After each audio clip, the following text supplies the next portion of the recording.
지금 이 순간 여러분은 삶의 가장 중요한 선택을 마주하고 있습니다. 그 선택은 오늘 이후 여러분의 인생에 깊은 흔적을 남길 것입니다. 여러분은 이미 충분히 많은 것을 내어주며 살아오지 않았나요? 가족에게, 친구에게, 이웃에게, 그리고 누군가에게. 하지만 그 과정에서 여러분 자신을 돌아본 적은 얼마나 되나요? 혹시 지금 마음 한편이 허전하고 인생이 텅 비어가는 것 같다는 생각이 들지는 않으신가요? 오늘 방송에서는 바로 그 질문에 대한 답을 찾아보려 합니다. 우리가 나이 들어도 행복하고 풍요롭게 살기 위해 지금부터 어떤 마음가짐과 태도를 가져야 하는지 이야기해 보겠습니다. 주제는 70 이후 절대 베풀면 안 되는 3가지입니다. 이 제목을 들었을 때 아마도 베풀면 좋은 거 아니었나? 하는 의문이 들었을지도 모릅니다. 물론 베풀면 우리 인생을 풍요롭게 만드는 중요한 요소입니다. 그러나 베풀기에도 지혜가 필요합니다. 그렇지 않으면 오히려 자신을 갉아먹고 고립에 빠지게 될 수 있습니다. 먼저 이런 이야기로 시작해 볼게요. 서울 근교에서 홀로 생활하고 계신 김윤자 할머니의 사례입니다. 윤자 할머니는 평생 가족을 위해 살아오셨습니다. 남편의 사업 실패로 젊은 시절부터 집안을 책임지셨고 자녀들이 성장해 독립할 때까지도 자신을 돌볼 겨를이 없었습니다. 결혼한 아들에게는 아낌없이 지원했고 딸에게도 양육비와 생활비를 꾸준히 보탰습니다. 자식 키워놓으면 다 내 편 아니겠어? 이런 믿음으로 말입니다. 하지만 윤자 할머니의 노후는 기대와는 달랐습니다. 아들은 사업에 실패했고 딸은 타지에서 생활하느라 바빴습니다. 손주들을 돌보는 일조차 할머니의 몫이 되었습니다. 자신의 건강이 악화되어 병원에 갈 일이 잦아졌지만 누구 하나 진심으로 신경 써주는 사람이 없었습니다. 평생을 다 바쳤는데 왜 나만 이렇게 고단한 걸까? 그 물음이 할머니를 더 외롭게 만들었습니다. 이 사례를 들으면서 여러분은 어떤 생각이 드셨나요? 혹시 자신과 비슷하다고 느끼셨나요? 아니면 주변에 떠오르는 사람이 있나요? 사실 윤자 할머니의 이야기는 특별하지 않습니다. 많은 어르신들이 자신의 노후를 자녀나 가족에게 바치며 그들이 돌려줄 보답을 기다립니다. 하지만 현실은 기대와 다르게 흘러가는 경우가 많습니다. 부처님께서는 한 손으로만 박수를 치면 소리가 나지 않는다고 말씀하셨습니다.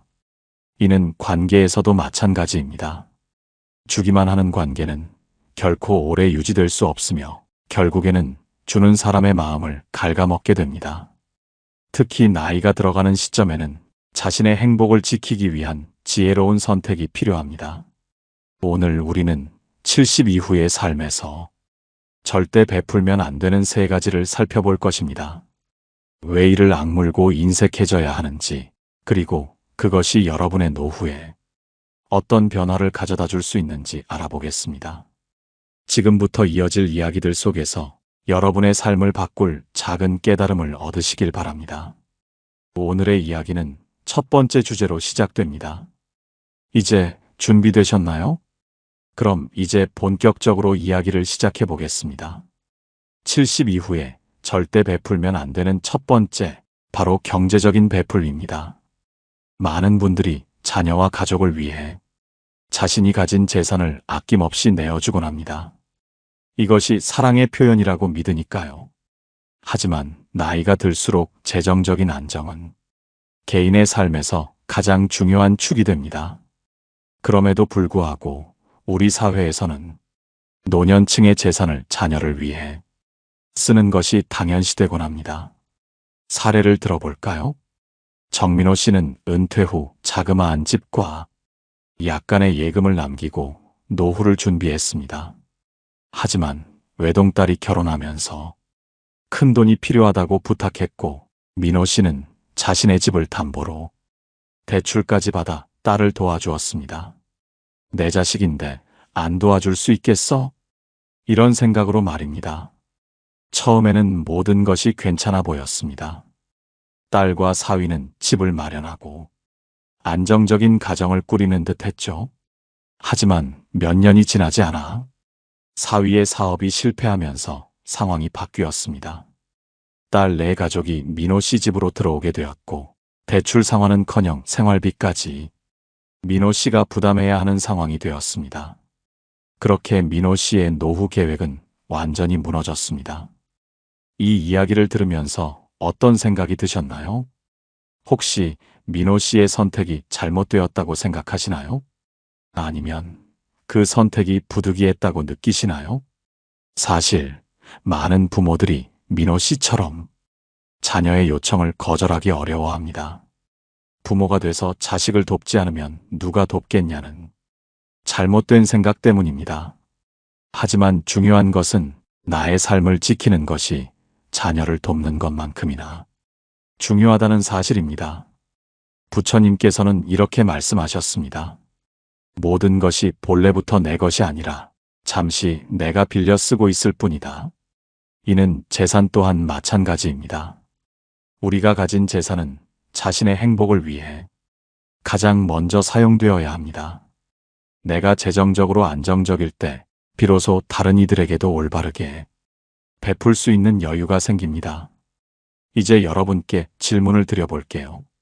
혹시 지금까지 자녀나 가족을 위해 내어주며 자신을 위해 써야 할 돈을 미뤄두지는 않으셨나요? 또는 내일을 위해 쓰지 못하고 오늘의 행복을 희생하고 계신 것은 아닌가요? 그렇다면 지금부터는 자신을 위해 더 많은 것을 남겨두는 선택을 해보세요. 윤자 할머니의 사례를 떠올려 보세요. 평생을 자식에게 베풀며 살아왔지만 결국 노후의 외로움과 경제적 고통을 감당해야 했던 그 모습은 우리 모두에게 깊은 교훈을 줍니다. 이제 여러분이 해야 할 일은 무엇일까요? 그것은 바로 자신을 위한 최소한의 안전망을 만드는 것입니다. 내가 가진 재산의 일부는 반드시 나를 위해 남겨두세요. 그리고 자녀에게 도움을 줄 때도 내가 감당할 수 있는 범위를 넘지 않도록 해야 합니다. 경제적인 베풀미 때로는 사랑의 표현이 될 수 있습니다. 하지만 그로 인해 내 삶이 무너지게 된다면 그 사랑은 결국 누구에게도 이롭지 않습니다. 이제부터는 내 인생을 먼저 생각하세요. 그것이 진정으로 현명한 선택입니다. 감정적인 베풀음에 대해 이야기해 보겠습니다. 나이가 들수록 많은 분들이 자신이 가진 감정적 에너지를 주변 사람들에게 쏟아붓곤 합니다. 특히 자녀, 가족 또는 가까운 이웃이나 친구들을 위해 끝없이 이해하고 배려하는 경우가 많죠. 하지만 이런 감정적인 베풀미 때로는 우리 자신을 더욱 외롭고 고립되게 만들 수 있습니다. 여기 한정희 씨의 이야기를 들어보세요. 정희 씨는 은퇴 후 친구들과의 관계를 유지하고 자녀들과 정기적으로 연락하며 감정적인 소통을 이어가는데 많은 노력을 기울였습니다. 친구가 힘든 일이 생기면 언제든 찾아가 위로하고 자녀들이 고민을 털어놓으면 자신의 감정을 뒤로하고 먼저 해결책을 제시했습니다. 하지만 시간이 지나면서 정희 씨는 자신이 너무 많은 것을 주고 있다는 느낌을 받기 시작했습니다. 친구들과의 관계는 일방적이었고 자녀들은 점점 정희 씨를 당연히 감정적으로 의지하는 존재로 여기기 시작했습니다. 결국 정희 씨는 점점 지쳐갔고 마음속에 깊은 외로움과 허탈감만 남게 되었습니다. 왜 이런 일이 발생했을까요? 바로 감정의 균형이 깨졌기 때문입니다. 부처님께서는 너 자신을 아끼지 않으면 다른 사람을 아낄 수 없다고 말씀하셨습니다. 이 말은 우리가 감정적으로도 스스로를 돌보고 지켜야 한다는 뜻입니다. 감정적인 베풀음은 아름다운 일입니다. 하지만 그 베풀음이 나를 지치게 하고 내 마음을 텅 비게 한다면 그것은 옳은 방향이 아닙니다. 특히 나이가 들수록 우리의 감정적 에너지는 제한적입니다. 이제는 내 감정을 스스로를 위해 사용하는 법을 배워야 할 때입니다. 혹시 지금 여러분의 관계 속에서도 이런 감정적인 피로감을 느끼고 계신가요? 내가 이렇게까지 이해하고 도와주는데 왜 상대방은 나를 이해해주지 않을까? 혹은 왜 나는 늘 혼자 남겨진 것 같을까? 이런 생각이 드신 적은 없으신가요?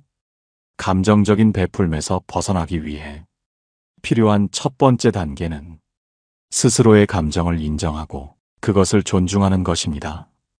때로는 아니오라고 말할 줄 아는 용기가 필요합니다. 가령 친구가 자꾸만 자신의 어려움을 털어놓을 때, 혹은 자녀가 지속적으로 감정적인 의지를 보일 때, 자신의 한계를 분명히 알리는 것이 중요합니다. 두 번째 단계는 자신만의 시간을 가지는 것입니다. 혼자서 책을 읽거나 산책을 하며 자신의 내면에 귀 기울이는 시간을 늘려보세요. 이런 시간을 통해 자신이 정말 원하는 것이 무엇인지, 그리고 내가 어디에서 에너지를 얻고 있는지 깨닫게 될 것입니다. 감정적인 베풀미 줄어들면 관계가 나빠질까봐 걱정되시나요? 오히려 그 반대입니다. 내가 나를 먼저 돌보는 모습은 상대방에게도 건강한 관계의 본보기가 될 수 있습니다. 이제는 스스로를 소중히 여기며 감정을 보호하는 삶을 선택해 보세요.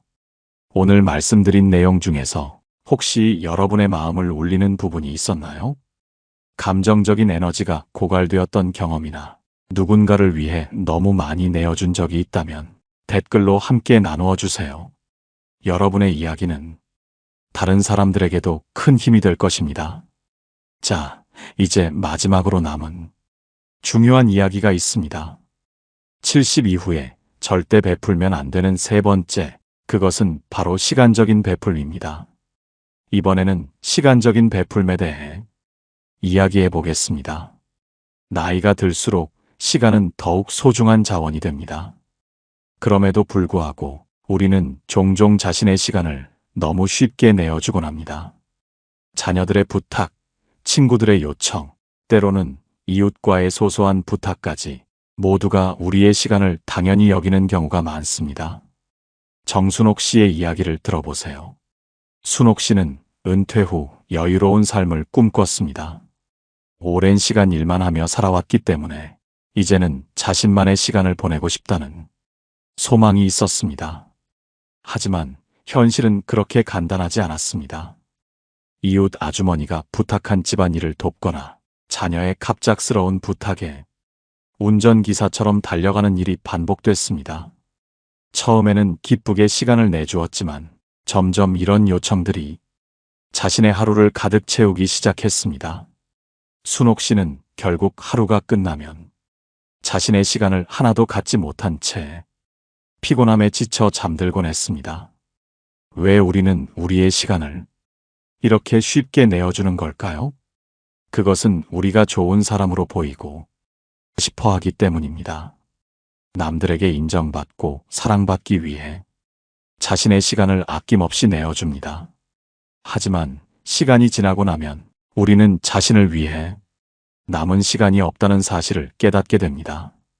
철학자 아우구스티누스는 시간은 우리의 가장 큰 자산이며 그 자산은 한 번 잃으면 되돌릴 수 없다고 말했습니다. 우리가 가진 유일한 자산인 시간을 다른 사람에게만 쓰는 것은 곧 우리의 삶을 갉아먹는 일과 같습니다. 시간적인 베풀에서 벗어나기 위해 필요한 첫 번째 방법은 자신의 시간을 우선순위에 두는 것입니다.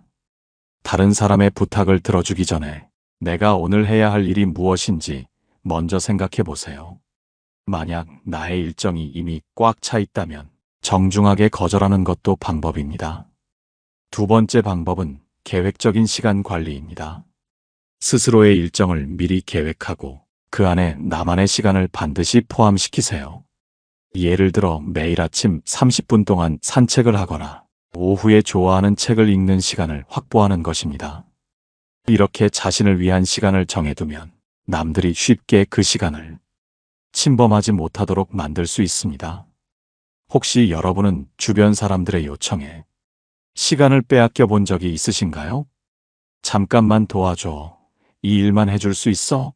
라는 말에 자신의 하루가 사라진 경험이 있다면 이제는 그 시간들을 되찾아오세요. 시간적인 베풀물 줄이는 것이 이기적인 일이냐고요? 그렇지 않습니다.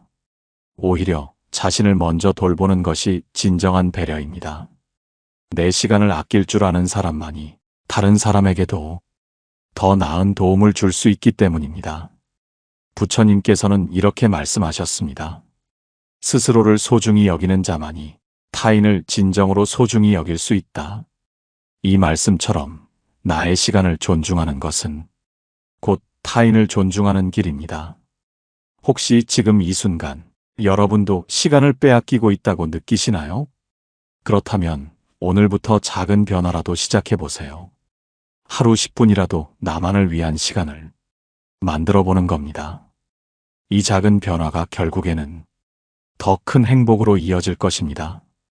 다음 시간에는 우리가 노년의 삶에서 반드시 지켜야 할 또 다른 중요한 교훈을 다뤄보겠습니다. 지금까지 이야기 중에서 가장 기억에 남는 부분이나 여러분의 경험이 있다면 댓글로 나눠주세요. 그 이야기는 또 다른 누군가에게 큰 위로와 도움이 될 것입니다. 이번에는 재정적인 베풀음에 대해 이야기해 보겠습니다. 노년의 삶에서 재정적인 안정은 매우 중요한 요소입니다. 하지만 우리는 때로 그 중요성을 간과하고 주변 사람들에게 재정적으로 지나치게 베푸는 경우가 많습니다. 이런 행동이 결국 우리의 삶에 어떤 영향을 미치는지, 그리고 이를 어떻게 지혜롭게 관리할 수 있는지 알아보겠습니다. 강철수 씨는 72세로 은퇴 후 평생 모은 돈으로 조용한 시골집에서 지내고 있었습니다. 그는 자녀 셋을 모두 대학까지 졸업시켰고 그들이 결혼할 때마다 아낌없이 지원했습니다. 집을 장만해주고 결혼식 비용까지 책임졌습니다. 철수 씨는 자녀들에게 헌신한 것이 너무도 당연한 일이었다고 생각했습니다.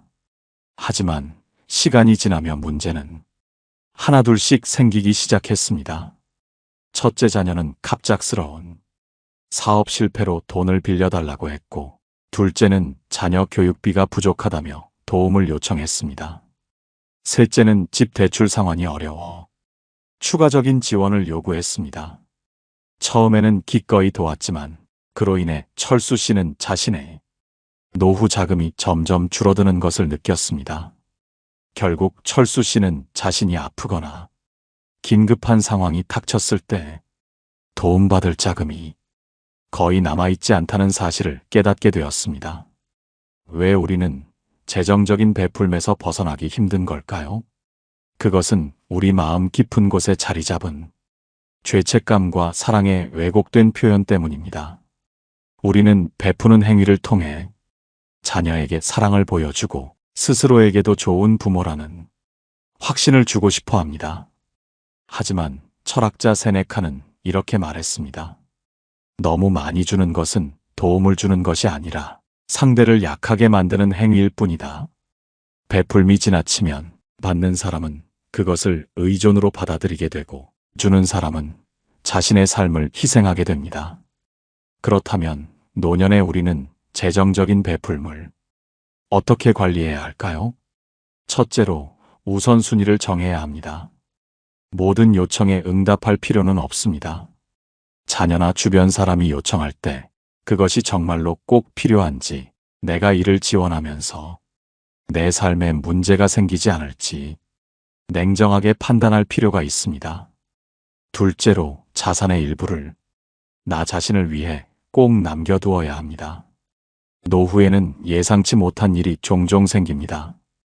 건강 문제, 주택 수리, 심지어 생활비의 갑작스러운 증가까지.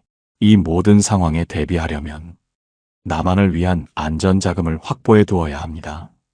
부모가 자신을 돌보는 모습을 본 자녀들은 결국 그것을 본받아 자기 삶도 더 책임감 있게 관리할 수 있게 됩니다. 셋째로 재정적인 대화를 터놓고 해야 합니다. 자녀와 솔직하게 대화하며 현재의 나의 재정 상황과 한계에 대해 공유하세요. 내가 도와주고 싶은 마음은 크지만 지금은 나도 내 삶을 지켜야 한다는 솔직한 이야기를 통해 자녀도 부모의 입장을 이해할 수 있게 됩니다. 청취자 여러분, 혹시 지금 철수 씨와 같은 상황에 처해 계신가요?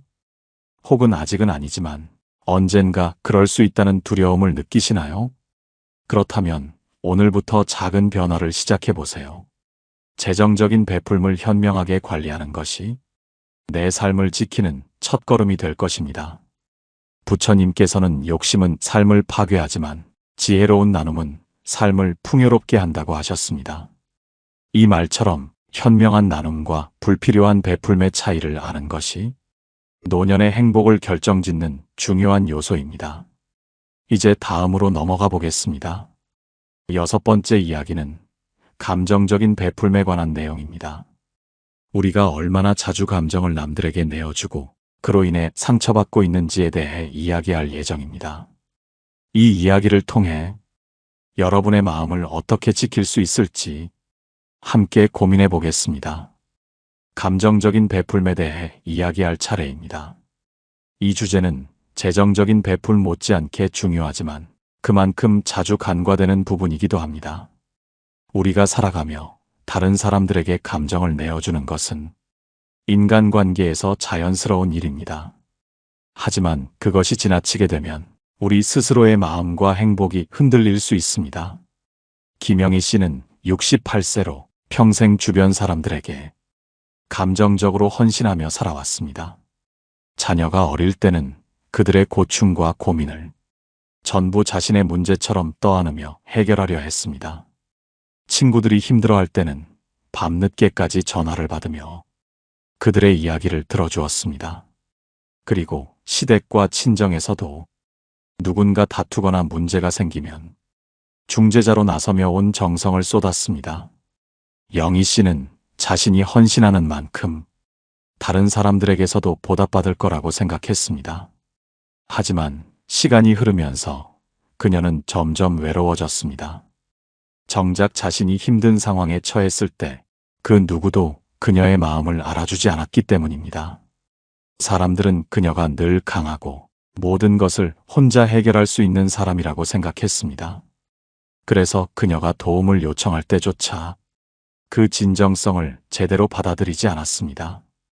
청취자 여러분, 혹시 여러분도 비슷한 경험을 하신 적 있으신가요? 모든 사람의 이야기를 들어주고 그들의 고민을 해결해주고 그 과정에서 자신을 잃어버린 듯한 기분을 느낀 적은 없으신가요? 감정적인 베풀문 인간관계에서 필수적인 요소지만 그것이 지나치면 자기 자신을 지치게 하고 더 나아가 관계마저 악화시킬 수 있습니다. 이럴 때 우리는 어떻게 해야 할까요? 첫째로 감정적인 경계를 설정해야 합니다.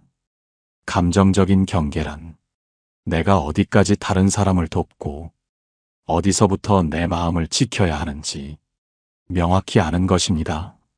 어떤 사람의 고민을 들어주는 것은 좋지만 그 고민이 나의 삶과 행복에 너무 깊이 침투하지 않도록 선을 긋는 것이 중요합니다.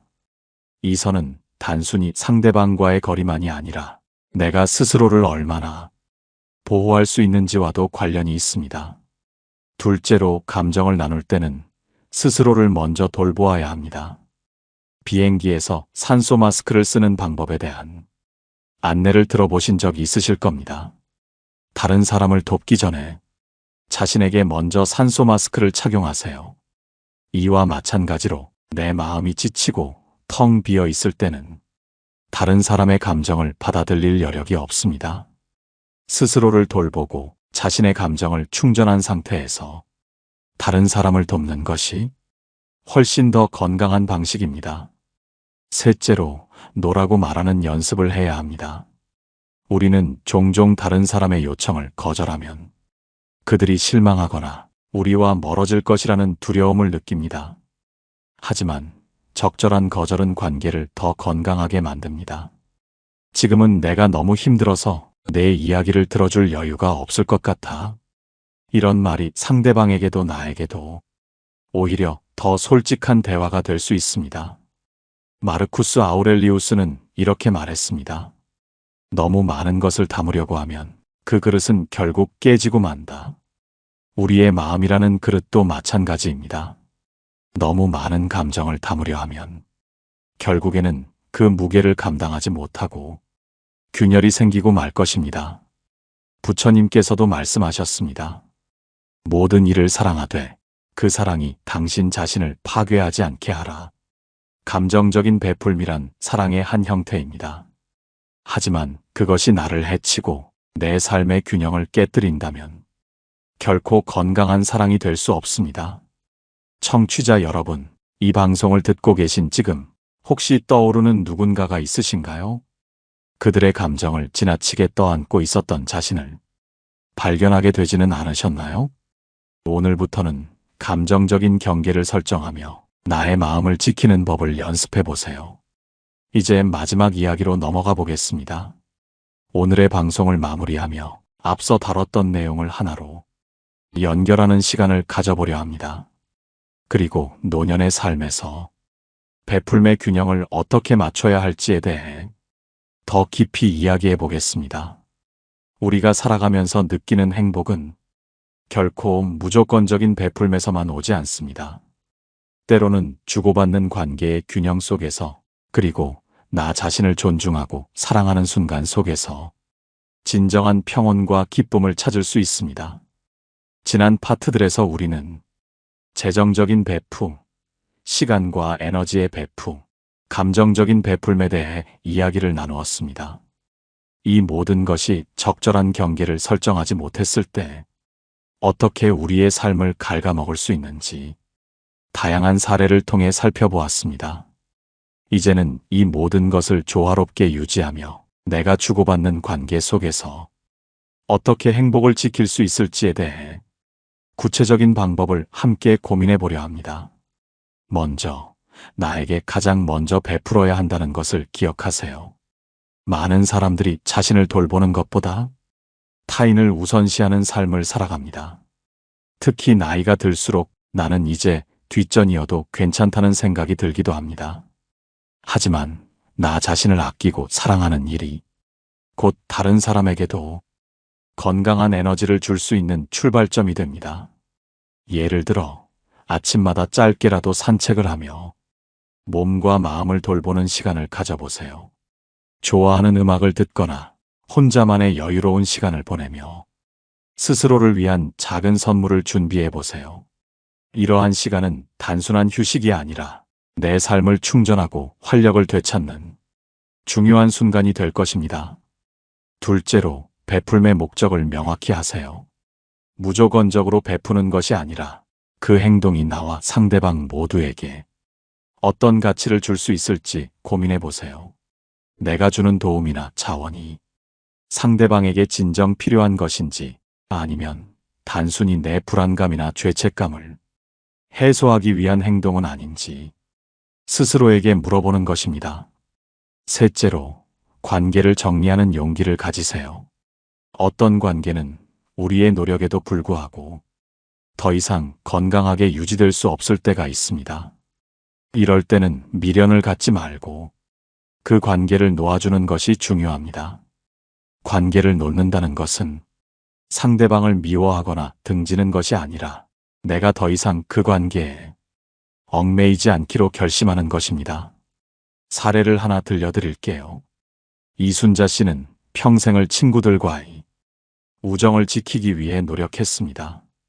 그녀는 늘 먼저 연락하고 모임 장소를 정하고 다른 친구들의 문제를 해결해 주곤 했습니다. 하지만 시간이 지나면서 그녀는 점점 지치기 시작했습니다. 친구들은 그녀의 헌신을 당연히 여기고 그녀가 바쁠 때조차 자신들의 요구를 강요하곤 했습니다. 결국 순자 씨는 이 관계에 대해 깊이 고민한 끝에 결단을 내렸습니다. 더 이상 내가 모든 것을 짊어질 필요는 없어. 그녀는 자신의 한계를 인정하고 더 이상 부담스러운 관계를 유지하지 않기로 했습니다. 이후 그녀는 남은 친구들과의 관계에서 더 큰 행복을 느낄 수 있었습니다. 부처님께서는 이런 말씀을 남기셨습니다. 진정한 행복은 집착을 내려놓는 데서 온다. 이 말처럼 어떤 관계나 베풀매 지나치게 얽매여 있다면 그것이 나의 행복을 막고 있는 것은 아닌지 돌아볼 필요가 있습니다. 청취자 여러분, 오늘 방송에서 나눈 이야기들이 여러분의 삶에 작은 울림이 되었기를 바랍니다. 베풀면 우리가 가진 가장 아름다운 능력 중 하나입니다. 하지만 그것이 나 자신을 해치지 않고 진정한 사랑과 행복을 만들어내기 위해서는 지혜로운 판단과 균형이 필요합니다. 마지막으로 이 방송을 듣고 계신 여러분께 작은 부탁을 드리고 싶습니다. 오늘 들으신 내용에 대해 여러분의 생각과 느낌을 댓글로 남겨주세요. 그리고 이 방송이 유익하셨다면 좋아요와 구독도 부탁드립니다. 다음 시간에도 함께 해주시기를 바라며 오늘 하루도 행복하고 편안한 시간이 되시길 바랍니다. 노후의 빛나는 지혜였습니다.